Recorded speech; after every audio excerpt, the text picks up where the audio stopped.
This is where I start to freeze.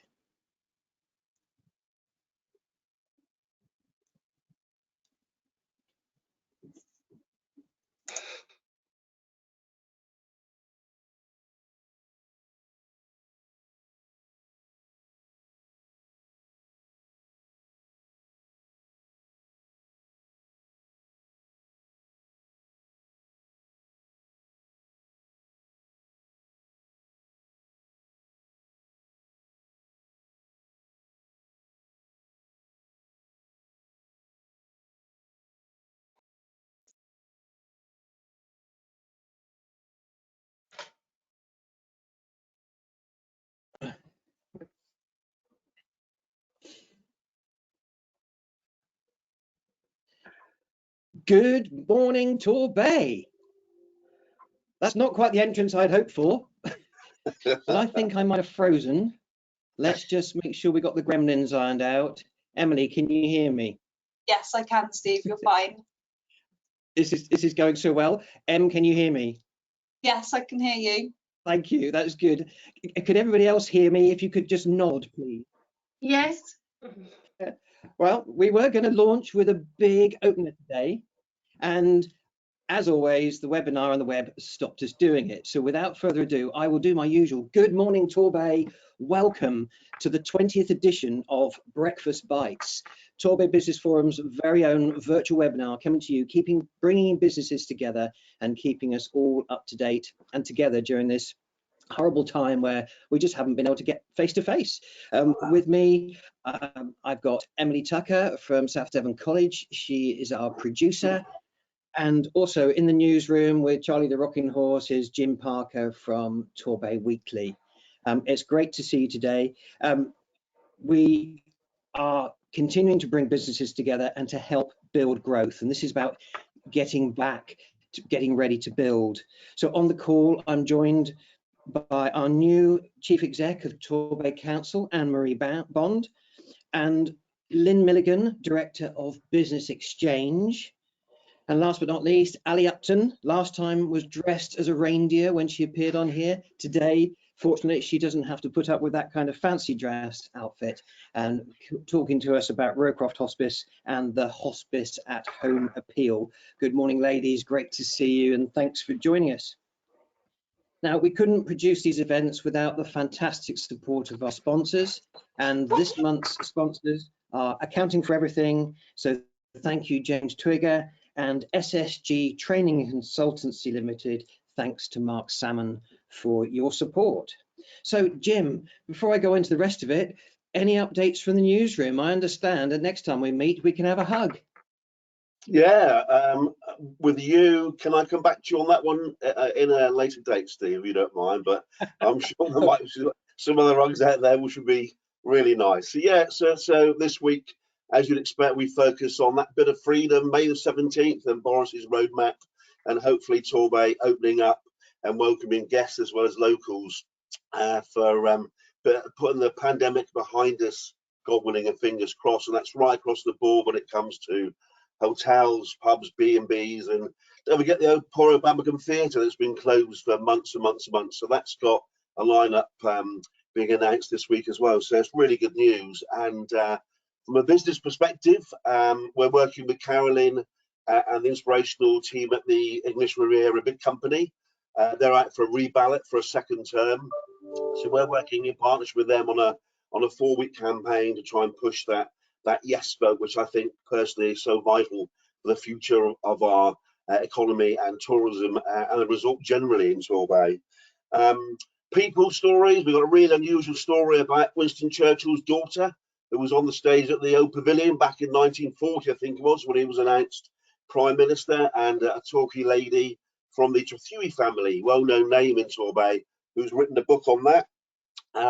Sue Chariton, who remembered in Torbay as a long-serving council officer, has now been reborn as an artist, and she's part of an exhibition at the Artisan Gallery later this month, showing her work, which is really good, and she's talking how she's changed her lifestyle entirely. Partnership-wise, we've now launched a column with our local lifeboats, lifeboat people, which is sensational. It's all about people in the paper. And the Rowcroft partnership. I don't want to steal Ali Upton's thunder on this, but we've launched a campaign to raise money for Rowcroft. One side to that is we issued an appeal for owned books to be dropped in for a book sale, and we've had between 2,500 and 3,000 books dropped in. So thanks to that absolutely sensational response. And just one last little tidbit. Gordon Oliver, our former mayor, has been in touch and wanted to include a jokey corner in the Torbay Weekly. So if you've got any funny stories, please let us have those stories. He tells of the day he was inserted as mayor and decided to employ a horse and cart from Cockenden to take him to Oldway. Along the way, he picked up then Elizabeth Rakes, the chief executive officer at the time, and she joined him in the carriage. And they stopped at Preston Lights on the way to Oldway, and somebody shouted, "You're going to make a lovely couple. All the best for the future." So on that little note, if you got anything that can beat that, please let me know. So back to you, Steve. Okay, right. Well, we'll try and rustle up some funny stories. That's great. Thanks as always, Jim, for your support with Torbay Together and what you do for the forum. So thanks for that. So to business today. It's good. We've got 50 people on the line today, which is great support as always. So thank you for tuning in. It will be available on catch up, so you can. We'll try and edit out the mistakes, but it's not always successful. That's because I keep making them. So Torbay is the home of the English Riviera, with its three very different and constituent towns of course, Torquay, Paignton, and Brixham, and it takes a lot of managing.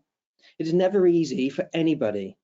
But now is possibly one of the most crucial times in our history, as we see the cranes on our horizon and new buildings going up all around us, and we emerge from lockdown. This is we're getting ready to grow. Now, with the very real signs that together we are beating this pandemic, Torbay now has a fantastic opportunity to seize the day and shape our future. Here to talk to us about that, and in her new role as Chief Executive, I'd like to bring in Anne-Marie Bond, if we can find her and the gremlins haven't hidden her away from us. And I'm very pleased to welcome, that's always a relief, that's going well so far. Good morning, Anne-Marie. Morning, Steve. And we can hear you as well, that's super. So congratulations on the new job. I have to say that to start with. And also, it's the old thing about be careful what you wish for, because I'm sure there'll be a few challenging times and questions to come out. But I know you want to talk about the opportunities. Really, the floor is yours. Tell us what your thoughts are now as you start the job. Thanks, Steve, and good morning, colleagues. And I'm really pleased to be with you this morning. As Steve referenced in the introduction, I was privileged to be appointed as Chief Executive on the 1st of April. That followed a period of being in interim. And Steve, it is absolutely what I wished for, because I'm absolutely passionate about Torbay as a place, about its people, and about the opportunities. And colleagues, there are many opportunities that on behalf of the council I need to lead on and address. Certainly too many to take you through all of them this morning, but I'm absolutely determined to make the council the most effective and efficient council that it can be. I'm acutely aware that there are many frustrating processes that you may experience, but we are working on those. We're doing some business process re-engineering, standardizing and simplifying our approach, and we will address absolutely some of those frustrating processes that you experience. But the opportunity that I wanted to talk to you about this morning is how together we make Torbay as a place to live, work and visit the very best it can be. But in talking about where we need to be, I wanted to talk a little bit about some of the challenges, because maybe we don't talk about some of the challenges that the Bay faces enough. So I will take you through some of those, because it certainly sets the context, as it were, the imperative for why collectively we need to act to build back better, as Steve referenced earlier. So you'll know that we have a predominantly low wage, low skill economy and an over reliance on the tourism industry. But you probably won't be aware that we have the highest level of domestic violence in the southwest and some of the highest in the country. We've got significant levels of vulnerability within our population, with high levels of mental ill health. The number of children looked after by the council remains amongst the highest in the whole of England based upon our population, and we've got a significantly ageing population that over the next 20 years our over 85 population is expected to almost double. Those significant increases on our older population will drive increasing demand and support and treatment services, and consequently the cost to the public purse. But in terms of deprivation, the reason why we need to build back better, we have around 20% of our population living in areas in the most 20% most deprived in England. That's most certainly the highest in the southwest, and means we're amongst the most deprived areas in England, with about 23% of our children classed as living in poverty. In terms of our unemployment, we're above both the southwest average and the national average, and our percentage of young people claiming job seekers allowance again is higher than both the southwest and the national averages. So against that background, which will only have worsened with the impact of COVID, as Steve referenced, we are at a pivotal moment in the future of the Bay, where we need to build on the opportunities afforded through the Torquay Town Deal, Future High Streets Fund. We've got HIP2 funding coming in to the Bay for the hospital. We've got the opportunities of levelling up and what that may mean for the Bay.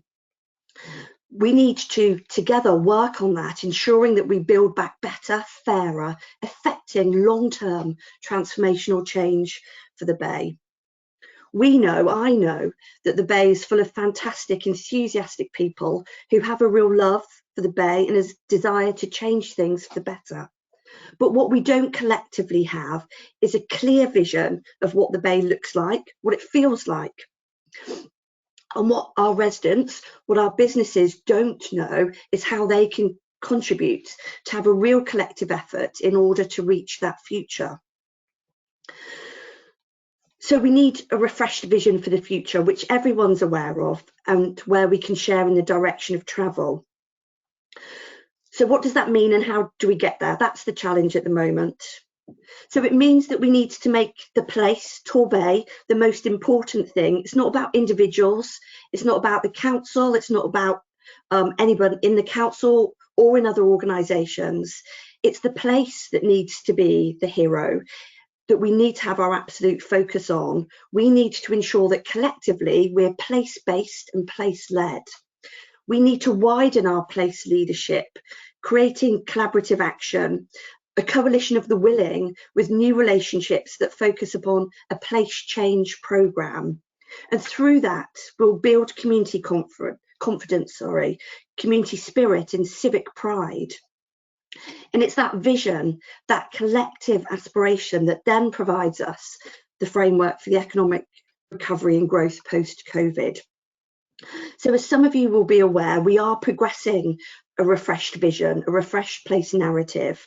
So through the strategic partnership, Torbay Together, that Jim chairs, we have commissioned Thinking Place to assist us in developing a place narrative to do just this. And over the last couple of months, Thinking Places have been undertaking an immense amount of work.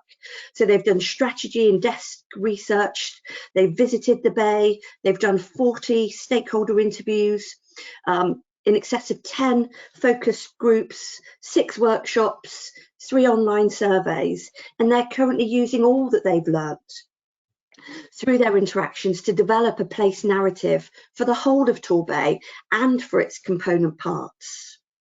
And once completed, I have every confidence, and I know that Jim and others share this, that the place narrative will be forward-looking. It will provide us with a long-term and overarching vision. It will demonstrate what's distinctive about the Bay, highlighting our assets and opportunities, and it will provide us with that shared direction of travel. And fundamentally, it will answer the questions that matter the most. What's Torbay for? Who's it for? Why is Torbay special? What's our ambition and what's our story? But what will be the benefits that we'll then get from that vision, from that coalition of the willing? So it will provide the shared story that everyone can get behind. It will engender the support. It will create spokespeople for the place, and it will provide alignment of the insights, skills, knowledge, networks and opportunities. But essentially it will be the glue that brings everyone together. It's residents, organisations and the whole place.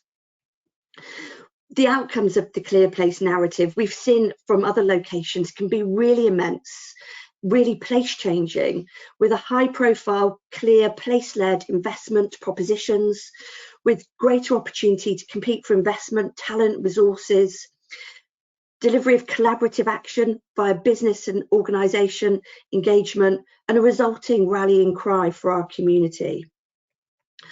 So what's next in terms of the creation of our vision? So over the next couple of weeks, Thinking Place will be drafting the place narrative, and there will be consideration of that by the Torbay Together steering group, together with some draft high-level place recommendations. We need to be considering how we adapt the Torbay Together strategic partnership to ensure that there's effective place leadership, potentially through a place board, through place ambassadors. And we then need to launch the narrative and cascade a place-led approach, engaging with you and the rest of our communities throughout the Bay. I absolutely believe that the end result of this work will give us the clarity of vision for the Bay. As I referenced earlier, we've got some significant opportunities and investment coming into the Bay. So we've got the town deal, £21.9 million for Torquay, Future High Streets Fund, just over 13 million for Paignton. We've got the HIP2 project at the hospital, 350 million, and we're submitting bids in respect of Brixham for levelling up. We need to use the vision, the place narrative, demonstrating how we'll build upon those opportunities for the long term, making long-lasting change for the Bay. And if we take that as a platform, as a springboard, as it were, and take a refreshed approach under my leadership at the council, with my style and approach, ensuring that the council facilitates an approach in which we work together throughout the Bay in that place leadership for the benefit of all, ensuring that we come together on the basis of equality, that all voices are heard, that we co-create and co-produce solutions that belong to all of us, and that we're committed and consistent, then I'm absolutely confident that now is the time. Together we will achieve the very best for our communities, and I'm really excited about what the future holds for Torbay. It won't always be easy. The changes certainly won't be instantaneous, but we will get there. Together we will get there. Wow. Steve, that was what I wanted to say in terms of my vision, how I see things moving forward, hopefully demonstrating, Steve, the passion and determination that I have and the style and approach that I'm bringing to the role and will continue to bring to the role. Yeah, well, Anne-Marie, I think you'll be pleased to hear that the first comment on the questions line has been a tremendous upbeat vision of Torbay. So that's instant feedback for you. So we get the energy and we get the words. How do we now help you to put that into action? Because I've written a couple of things. You talk about effective and efficient services. And I know that businesses and residents will get frustrated. Oh, the council hasn't collected my bin, or there isn't a deck chair there, or I can't park anywhere. How do we get those kind of grumbles out of the way and maybe solve some of those so that we can move forward? And Steve, I'd be lying if I wasn't as equally frustrated as to, our residents in terms of some of those things. The reality is the council is an incredibly complex organisation, delivering everything from safeguarding children, our roads and highway networks, to those deck chairs on the beaches. And, we need to get better at that. I can't, let this opportunity pass without highlighting some of those difficulties have arisen. We can't forget that the council has lost over 40% of its staff since the beginning of austerity 10 years ago. So therefore, there are individuals who are doing the jobs now that 2, 3, 4 people may have been doing in the past. But that means we need to be more effective. We need to make better use of technology. So Steve, we embarked on the middle of last year of a council transformation programme. the fund, and that's into, you know, some fundamental elements looking inwards at the council. That is based upon a new approach, a new customer relationship management system that we're currently procuring that will resolve some issues. I'm really hopeful through the new CRM system that we'll be able to get an app that residents will be able to say, you know, there's a missed bin here, to make it easier to communicate some of those small non-delivery of functions, Steve. But we also need to, through some of our place leadership, and I was talking about the strategic partnership, how we adapt that to have place boards. One of the suggestions coming from Thinking Place is that we actually look at how we have, you know, town-based boards as well as an overarching board. So not some of the "you've missed my bin," but some of those other frustrating issues, some of the ideas that colleagues, your colleagues, Steve, have, that we'll be able to gather some of those through the place board and take them up and escalate them. I can't sit here and say we'll be able to do everything. That's never possible, is it? But actually, we need to look in that spirit of, you know, equality, co-creation, co-production, work out the best way of doing it for the Bay. And that doesn't always mean that the council will do it. You know, long gone are the days where the council knows best, the council does everything. Actually, we need to come together to find some of these solutions and deliver the solutions together. Yeah, and of course you have the for example, the Torquay Town Centre partnership, don't you, as well? And I'm thinking of there's one specific question that's come in from Sally Allen. We know that her shop's on on Torwood Street. We know what Torwood Street has looked like over the last couple of years, and perhaps a few years before that. It has been a building site. It has been difficult for traders, but you can imagine businesses around the harbour, they need to get to their shop, they need to get to their business, and if they loiter outside, you know, they get a parking ticket or something like that. Is there a way that we could get communications going to say, okay, businesses, well, what do you think then? I mean, she mentions echelon parking, for example. It would get more spaces in there. Who does Sally or who do we talk to help think place? Yeah, absolutely. So, Steve, in the here and now, certainly, you know, Kevin Mowat, you know, is our director of place. He's got the relationships with the bid company, with the chambers of trade, and we can gather some of those ideas, Steve, in the here and now. Over the coming weeks, as I think we will develop and, you know, the place boards, then ultimately that will be a place where we can take those to. Steve, I'm reluctant, but I will say, you know, clearly if, you know, your colleagues have difficulties and they are finding a brick wall, then, you know, colleagues, please do email me. You know, I will push the emails in the right direction to try and open some of those doors. I can't, realistically, I can't get involved in every single matter, but I will certainly pass on issues to colleagues to try to knock down some of those barriers, some of those walls that have existed previously. That's really all we can ask of you, Anne-Marie, and I really do appreciate you know, put you on the spot a little bit this morning, but you know, that's what we're here to do, isn't it? To help, to work together and to help change things. I mean, Thinking Places is really quite a major initiative. Not everyone will have heard of it, but I know a lot of people have been involved in the workshops. When will we see the next stages on that, the recommendations? So literally, Steve, within the next 4 to 6 weeks, we are, you know, as I said, the steering group of the strategic partnership will be reviewing them imminently. And then, you know, we will be taking forward. So how do we launch this? And Steve, an opportunity to come to a breakfast Bytes, or potentially when we're in person, you know, we need to launch our place vision with everyone. And you know, your suggestions and you know, everyone's suggestions as to how we can do that, how we can get the buy-in, because that's what will deliver this in the long term when we're united. You know, I said, you know, now is the time. Together we will achieve the best for our communities, but we need everybody to be on the journey with us, Steve, to achieve the very best that we can.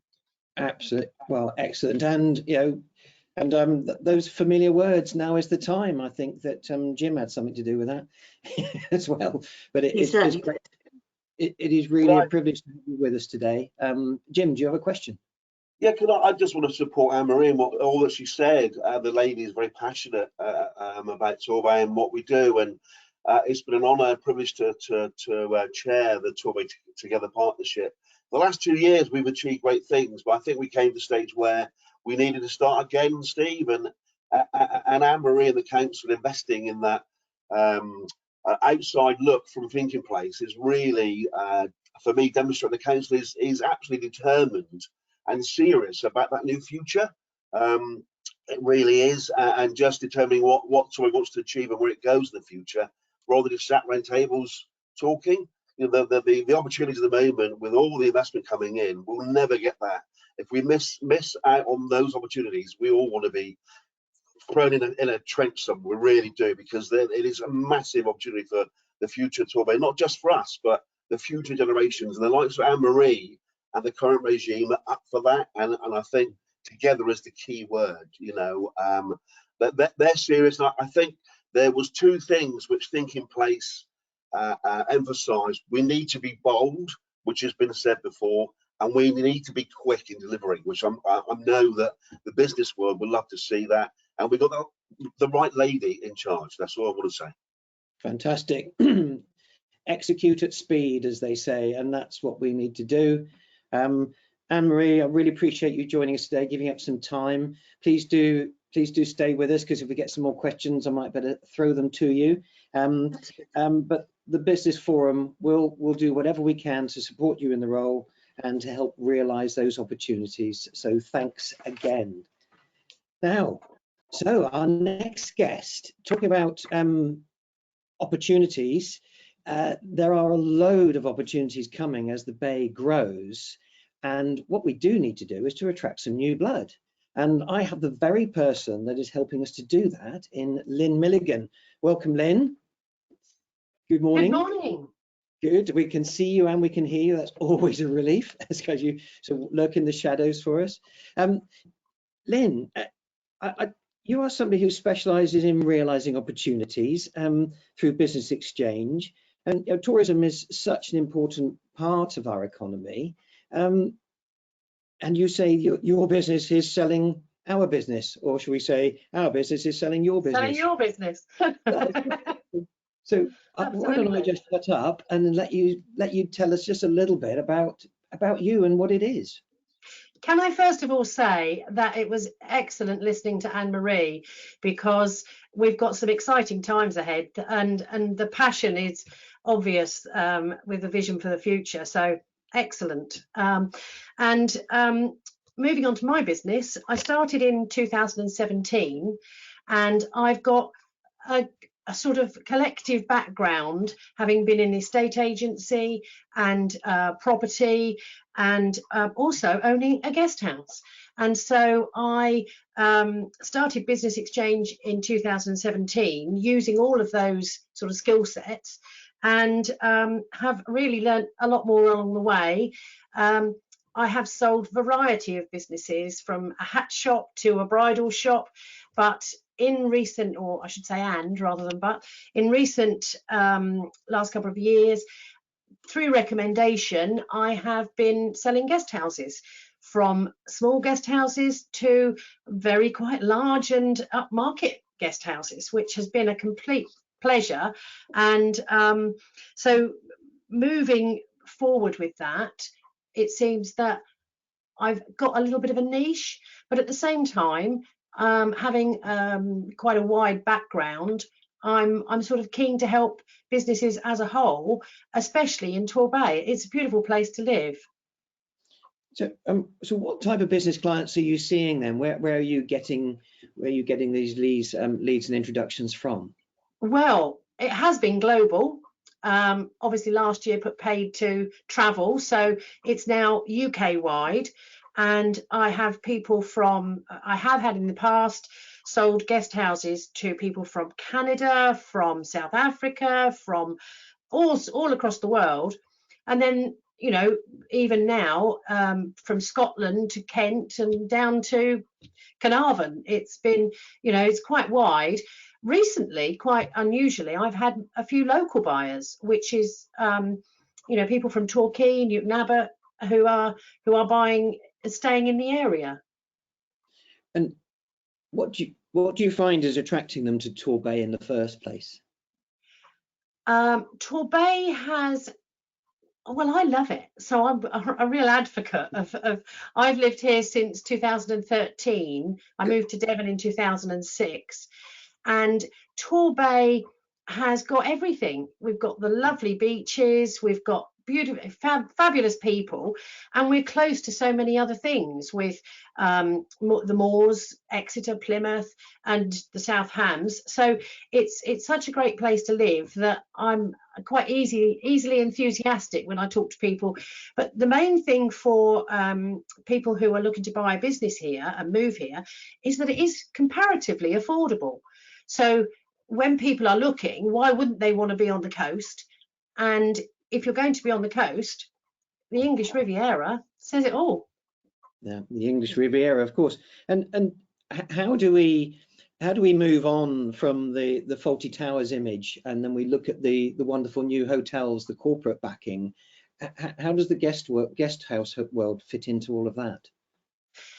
Well, our lovely colleagues at the 25 Boutique have brought the bay into the foreground, and I have to say that there are quite a number of other business owners, guest house owners, who have upped their game in recent years. There's so many reviews now online, and that's where people get their you know, book their holidays. And there's more 5-star places, there's more places that, you know, businesses which have got such good reviews. And we are in Torbay quite on booking.com, for instance, our numbers are much higher than the national average. So most of the businesses here are offering 9.7, 9 point something reviews, whereas on booking.com, whereas in other parts of the country they're probably that much lower. So you have to be good to run a business in Torbay to keep up with that, where everyone's increasing the offering and the service. And what kind of help and support is available for wannabe business owners, or in fact existing business owners that want to up their game? Do you see any of that? Yes, it's a fabulous place because we have a good quantity of whether it's guest houses, hotels, or whatever. There is the tourism sector is well supported. We've got obviously the English Riviera, the bid company, and they have exhibitions in other years to support that and offer new suppliers. There is the TDA who do the various different workshops, offer new starter help. And then there's also the Bridge Group. I don't know if you've heard of that, but the Bridge Group locally is a group of hoteliers. There's about 200 members, and they help each other in a very community spirited way. So they get discount on various suppliers. They do an exhibition in previous years for their members, and they also have social events through the winter season, so that there's always help at hand, because most guest house owners have moved from somewhere else. They're not local people, so it's a very friendly place to be and to get support. Because I've found through, you know, my career with Barclays, you would come across a guest house owner who maybe was struggling a bit, and their backstory would have been that they came down on holiday once, liked it so much they thought they'd buy a business. Do you still get that kind of feed? Well, absolutely. I have to say that most guest house owners have never done it before, most have never had a business before. So, you know, there are the few that have got some business experience, but quite often they watch Four in a Bed, they as you say, come and stay in different guest houses, and they think, well, I could do that.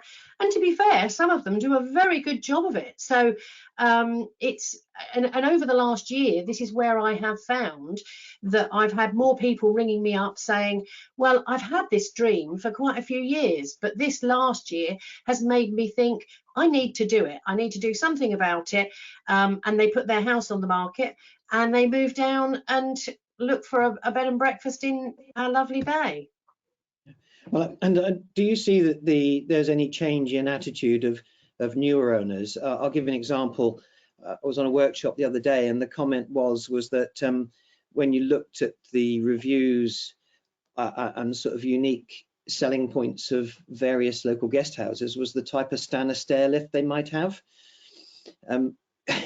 So no, how are we going to change that image? Because I don't know anyone that's got a stand stair lift. No, I have to say, new owners, you know, years ago, people would own a guest house for, well, I've got clients and they've been there 35 years and they've done a sterling job. They really need to retire, and they will be. But in recent years, I would say that most people don't last that same length of time. The world is a much more fluid place. And so, well, I owned a guest house for 2 seasons.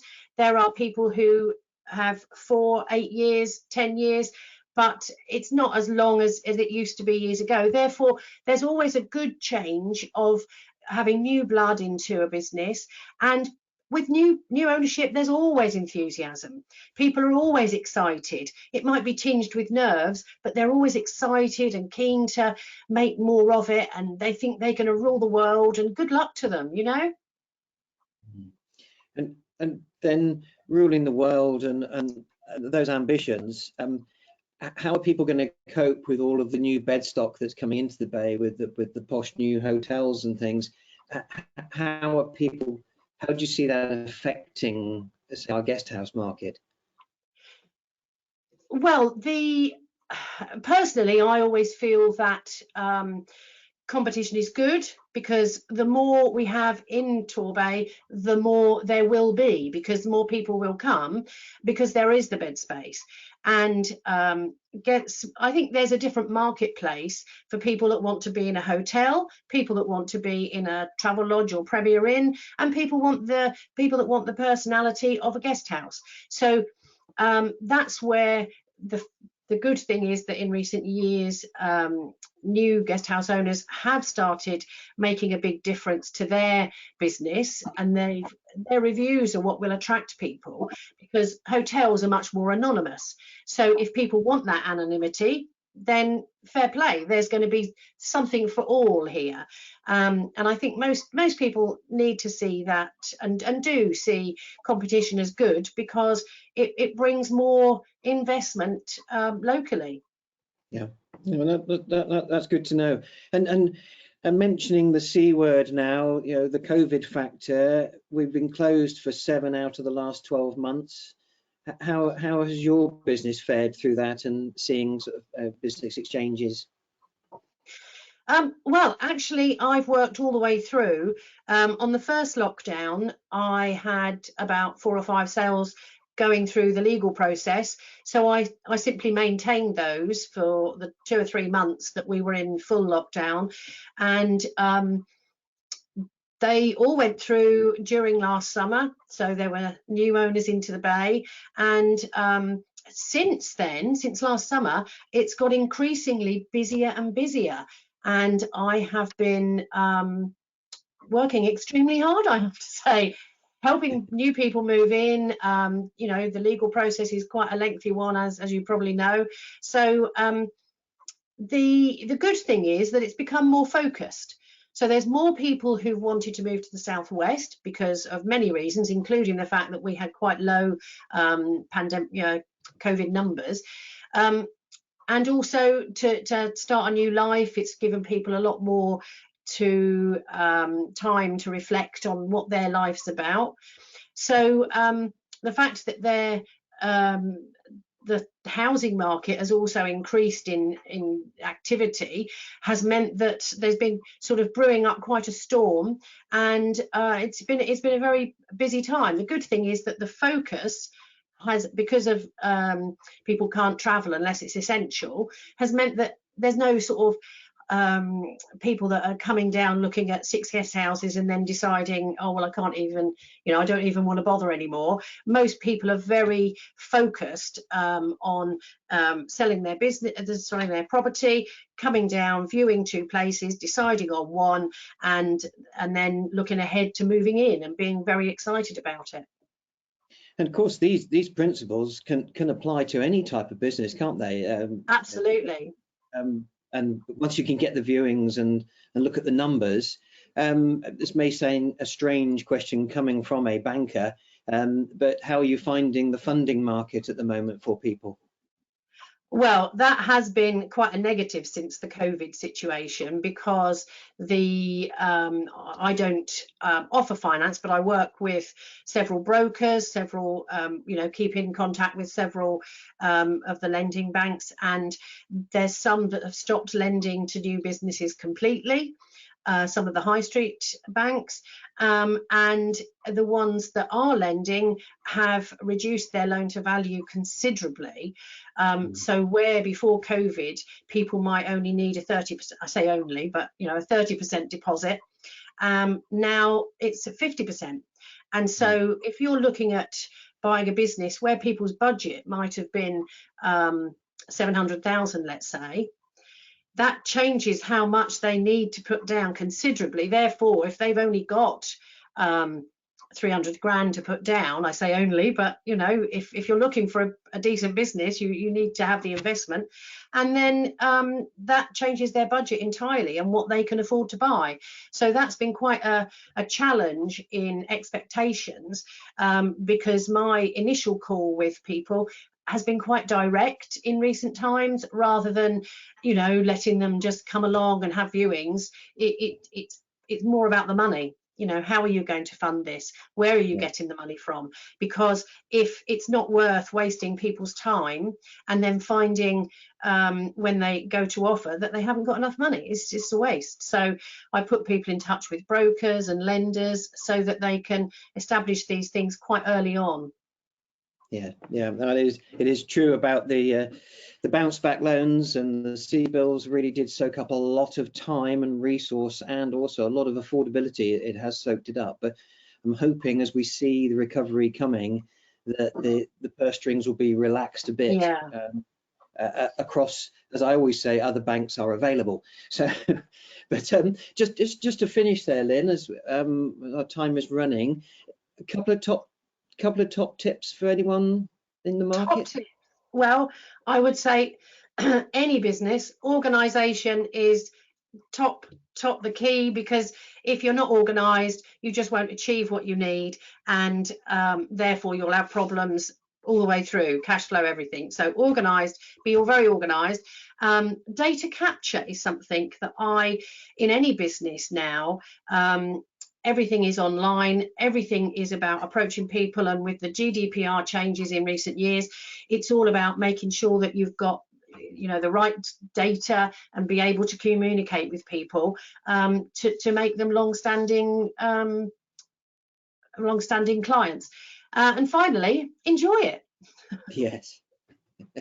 Yes, if it ain't fun, don't do it. That's what I always say. Absolutely. Yes, so that's why we're still here with 20 of these. It's great. Well done. No, I really appreciate you coming along today, Lynn. It's good to hook up with you. If there's anything that the forum can do to help, we will. Always, you're a member. We will do our best to help. So, thank you very much for inviting me. It's been a pleasure. Thank you for joining us. Now, Jim. Yeah. When we started these virtual events, we had a slot where you would introduce our community heroes, and I think we could probably say that today with your guest today, please. Yeah, delighted to welcome Alison Ali Upton from Rowcroft. Just to set the scene, so the Torbay Weekly is now working with Rowcroft to try and raise 50 grand in the next 12 months. Every pound of a cover charge on some of our papers, 20p goes straight to Rowcroft, and it's a privilege to be partnering them. Ali and her team do a sensational job at Rowcroft. They really do. They struggle like a lot of other charities, all of the charities in the pandemic. So we're trying to give them that lift. They sit at the heart of the community. And I'm not going to say any more. I'm not going to steal Ali's thunder because she wants to talk about a new initiative they launched and how we can support that. So over to you, Ali. Thanks, Jim, and thank you so much for having me today. So I'm going to tell you a little bit about how we've been doing in the last year and also introduce our Hospice at Home appeal. So can I have the next slide, please, Emily? Cool. So this is an image that I think all of you are aware of if you watch the news. So the last year has obviously been really difficult for us at Rowcroft. Our shops have been closed for most of the year. Our fundraising events have been cancelled or gone virtual. So we've obviously raised a lot less money than normal. But we have been bowled over with the support we've had from our local community. They've answered our appeal. They've taken part in virtual events such as our sleep walk last year. And people have done really wacky things. We had a chap who hopped 2.6 miles for us. We've had people shave their heads. And obviously you might have seen Neil Thomas last year, who walked from London to Torbay, raising about £28,000. We've had all kinds of people do wonderful things for us, which has meant that with all of that fundraising and some government funding that we accessed, our funds have been lower than normal, but not absolutely devastating. However, the need for our services massively increased over the last year. People obviously don't want to be in hospital during their last days, so our community and our Hospice at Home teams have been absolutely inundated with referrals. On top of that, our inpatient unit in Torbay has been really busy, and part of that is because it's been difficult to discharge people to care homes, and therefore people have stayed for longer. So all of our services have been really busy. On top of that, it's made our life harder because our staff have had to wear personal protective equipment. It's really changed how we work with people. It's very hard to show empathy when people can't see your mouth. It's hard to show empathy without hugging family members or holding hands with people. And so we've had lots and lots of challenges in those respects. We've embraced the use of technology, so some of the work we've been doing is around getting video technology available so that we can do consultations remotely where possible. Despite the really difficult year we've had, we're still on track with our 5-year strategy, which is pretty amazing. One of the things in our strategy was to try and develop some more sustainable income sources. And that's basically so that every year we don't have to keep asking people for money. We want to grow as a charity. We've got really ambitious aims, and therefore we need the funding to come in the future. So one of those things is our endowment fund, which we've set up, and that's looking at building a very long-term sustainable income. But also we've set up some social enterprises, and one of those that you might have seen around is Devon Farm Kitchens. And this is a way that we are bringing money into the charity, but also providing home-cooked, locally sourced meals, mainly for the elderly, that come plated and they go straight in the freezer, and it's proving a real success. That was launched about 2 months ago. So we're still able to offer the very best compassionate care throughout South Devon, and that's our main aim. But over the next 5 years, our main strategic aim is to be able to support more patients. Can I have the next slide, please? Next slide, Emily. Thank you. You see, at the moment, we can only support 1 in 3 people with a life-limiting illness. So for every 1 person we support, that's 2 people that don't get that compassionate care. We don't really think that's good enough. So in our strategic aims, and by 2023, we aim to support 1 in 2 people. Can we have the next slide, please? And by 2030, we hope to be able to support 2 in 3 people with a life-limiting illness. At the moment, we're having to turn people away, and that's absolutely heartbreaking. Can I have the next slide, please? Thank you. So that's why we've launched our Hospice at Home appeal. so that we can be there for more people. We know that people want to be at home. It's where their families are, it's where their pets are, it's where they feel really comfortable. And when it comes to choosing where people want to die, 81% of people would prefer to be at home. However, in South Devon, only 24% of people actually die at home. Here at Rowcroft, we want every day to be the best it can be. And if that means people being at home with their families and their pets and feeling comfortable with their loved ones, that's what we need to do. We need to enable more people to die at home. Have the next slide, please. Next slide. Okay. And that's where our hospice at home team comes in. So we have nurses and healthcare assistants, and they care for patients and their families in the last 2 weeks of life in people's homes. They do things like they administer pain relief to patients, they manage their symptoms, and they attend to personal needs. Crucially, they work with families so that families can be families again and not carers, so that families can just rest, have nice time with their loved ones whilst everything is being taken care of by our team. It's a really, really important service. And the next slide, please. So what difference does our team make? Well, I want to tell you about Alan, who's the chap in the photo here. He's from Paynton, and he was 57 when he was diagnosed with cancer. It came completely out of the blue, and he was only given a very short time to live.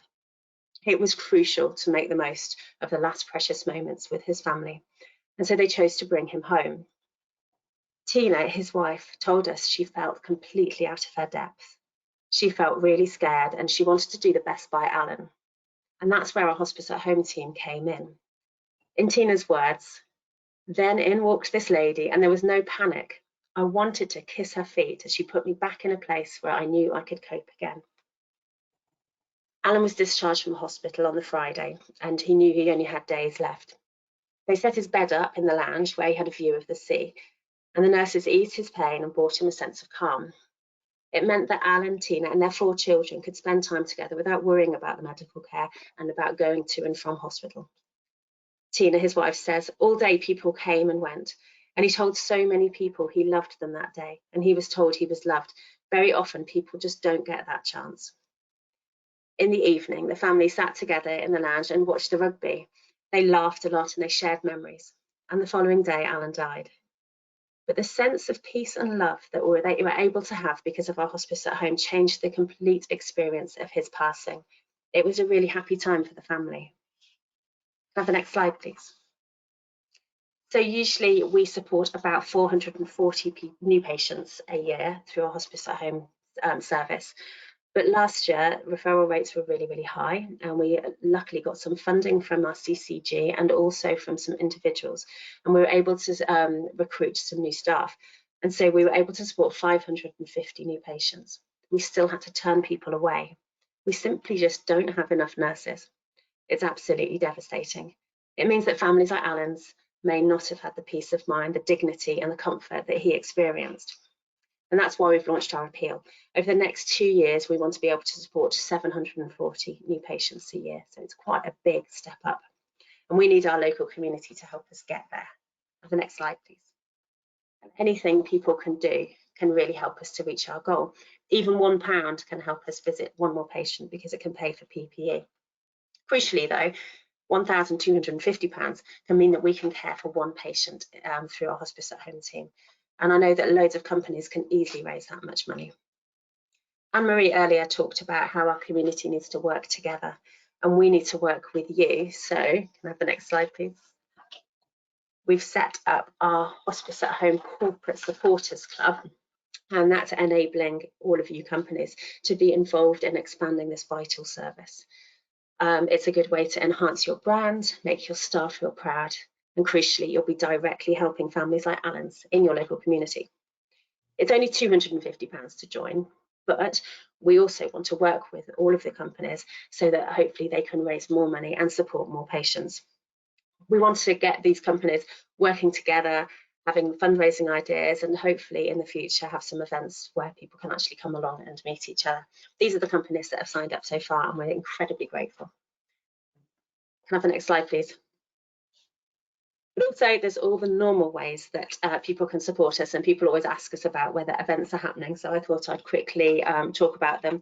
So our normal Ride for Rowcroft event, which is a bike ride, it has gone virtual this year and it's happening all throughout May. It's not too late to sign up, and in fact hopefully the better weather is to come, so people can choose how far they go and when they do their bike ride and get sponsored for us. Our mail trail is virtual this year and it's happening in June on Father's Day weekend. We've got 6 rugby clubs throughout the region that are helping us, and Bayes Brewery are very kindly giving out beer, and so people choose their own walk but end up at one of the rugby clubs for their pint. And the really great news is Sleepwalk is going to be an actual event in July, which is incredibly exciting. It's going to be very COVID secure, and we're hoping for over 1,000 women to take part on the 3rd of July. And the theme this year is superheroes. We are encouraging you to skydive and wing walk, and you can do this in partnership with Torbay Weekly. We're putting on a skydive in September. You can skydive or wing walk for free if you raise enough money, and it's an absolutely exhilarating, amazing experience. I encourage you all to do it. I'm trying to persuade Jim to do it, but he's not having any of it yet. And lastly, we've got our event that we launched last year called Sup Your Way, and that is a stand-up paddleboard event. It's virtual, so there's loads and loads of ways people can take part.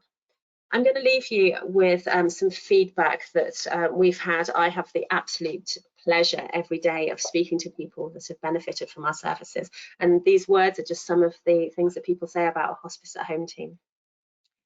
People deserve to have a good death, and with your support, we can make sure this happens. Thank you so much for listening, and I don't know if you've got any questions. Ali, can I just say that is really inspirational. You're not getting me on a skydive or a wing walk. I volunteer Steve Reynolds, that's a dead cert, so I need a further date with him. But all joking aside, we've worked with you, and I think you've highlighted that this is people.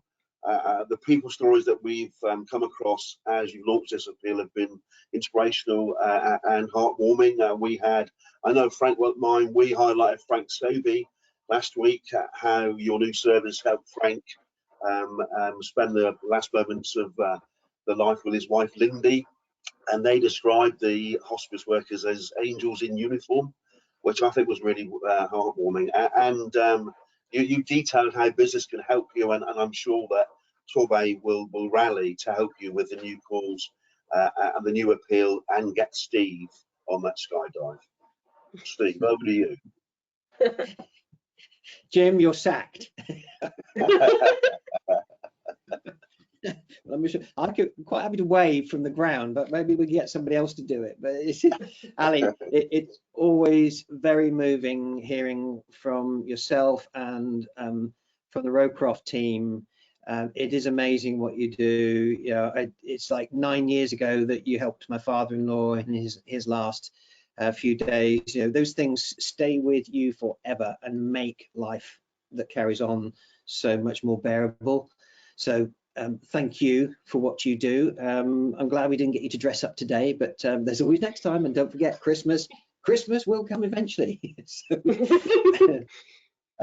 And it was quite sobering, but also heartwarming. So thank you for that. That's the mail trail in June, Sleepwalk in July, and then my camera froze when it started talking about aeroplanes and things. I didn't understand that at all.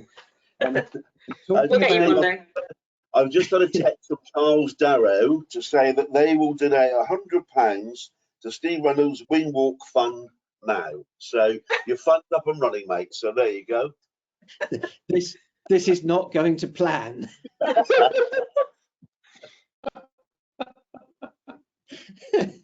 A man in my condition, I'm going to have to think about that one. It'll need to be more than that, folks. So, oh no, that's almost rising to the challenge. So let's get back down to earth and maybe onto water. You mentioned Sup Your Way. Now, talking about Sup, our community star Brendan Prince is currently off the northwest coast of Cornwall, And I know that he's alive because he's done a like on Facebook, so on LinkedIn. So one of Emily's quotes there.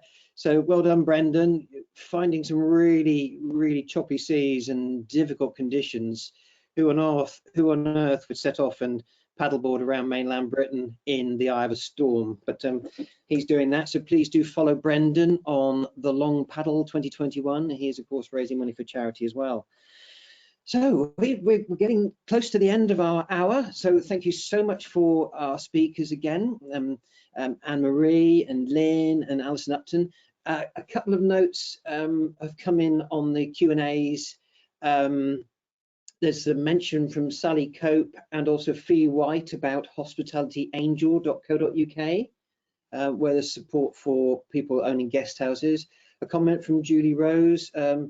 It was about Torbay looking great on the recent Four in a Bed.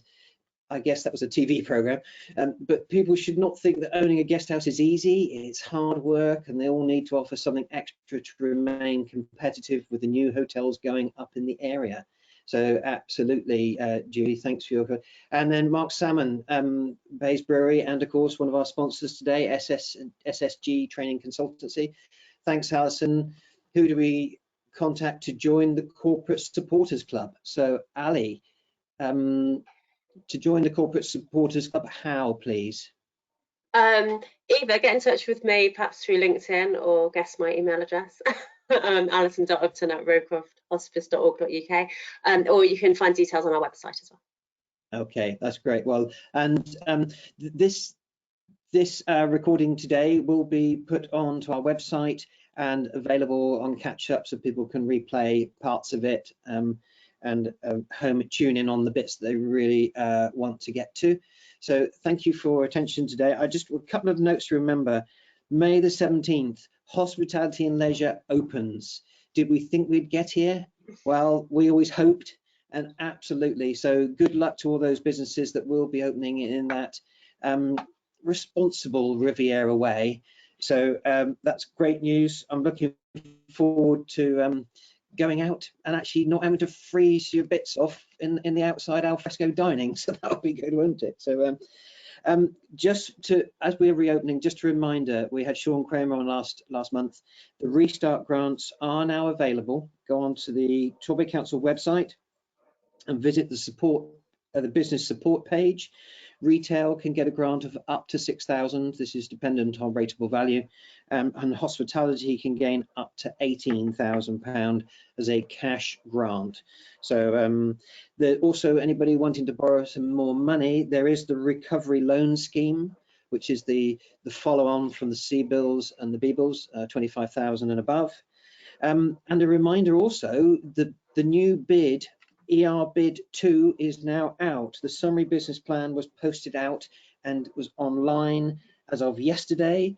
The postal ballot opens on the 27th of May and closes on the 24th of June. So please, Torbay businesses, gather together, vote for this, because without our destination marketing organisation, people are going to pass us by. They'll think that Cornwall is the Riviera. We need to make sure that the English Riviera brand is put out there to people that haven't heard of us before and get people to come back. So thanks to our sponsors again, and all our wonderful sponsors that keep us going through the year and enable us to produce these events. I've said thank you to the speakers. Thank you to Emily, our long-suffering producer. See you next month. And Jim, of course, in the newsroom with the rocking horse. And there's no mention of wing walkers. So with that, without further ado, thank you to our audience today. Thank you for hanging on and supporting us. Don't forget the Torbay Business and Chambers Network, which is next Tuesday, the 18th of May at 4 p.m. Via Zoom. So register via Paint and Chamber of Commerce website. I think I've said enough. If you are watching this on catch up, please don't vote now. So thank you all, and get ready to hug. Bye. Bye.